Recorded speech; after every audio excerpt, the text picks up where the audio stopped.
Hello students, welcome to TMPS Educational Institution online classes. Today I am going to take up computers with all of you. So before I will start with the class, a small message from the institution. Please stay safe during this pandemic. Wash your hands at regular intervals. Wear a face mask or a face covering while going outside and maintain your social distancing. So now I will start with the class, and in today's class I am going to take up categories of computer and computer languages. This video will be in two parts. In the first part I will discuss the types of computers, and in the second part I will discuss types of computer languages. So I will start with types of computers. The first type is microcomputers. Microcomputers are very small sized computers. They are not very inexpensive, and everybody can afford it.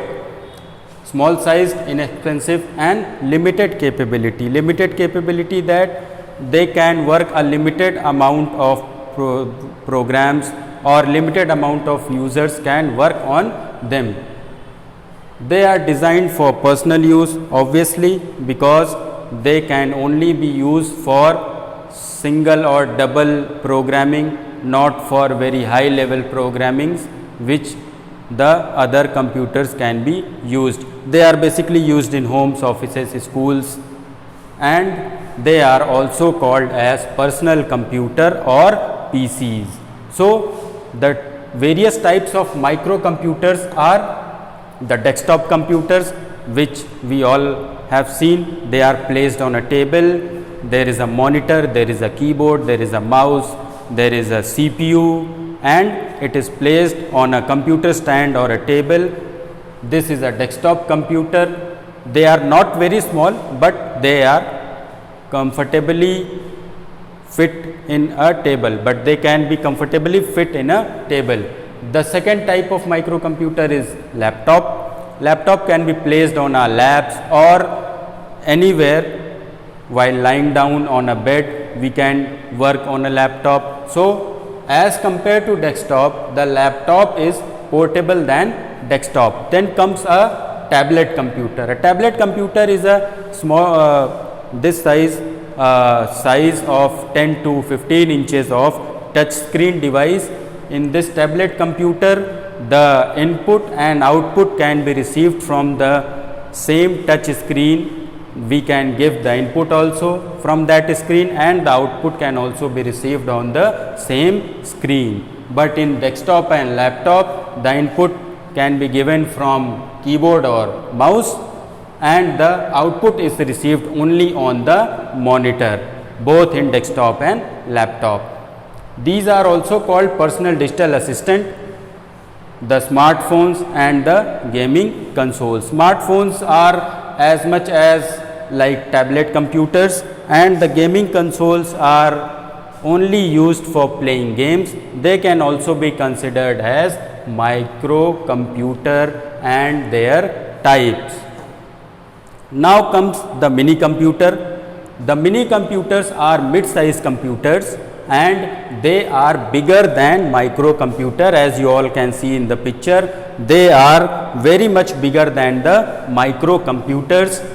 They are capable of multiprocessing, that is, multiple users can be connected through it, and the performance can be done in mini computers. It supports up to 200 users simultaneously, and it is used in universities or banks. These mini computers can support up to 200 users. 200 users simultaneously can be connected to this mini computer, and these are used in big organizations like universities, schools, etc. The third is a mainframe computer. It is huge computer as compared to mini computer because of its size. It is very huge and also expensive than desktop, laptop, and the mini computers. It is capable of supporting from 100 to 1000 users at a time. That is, 100 and 1000 users can work simultaneously on this mainframe computers. It executes many programs at a single time. Many programs can be executed on this mainframe computer in a single moment. It is used in laboratories, stock exchanges and many other big organizations like airline ticket booking system, railway ticket booking system. All these mainframe computers are used. So, I will end with today's video. We will meet in the next video and continue from over here. Thank you so much and please stay safe.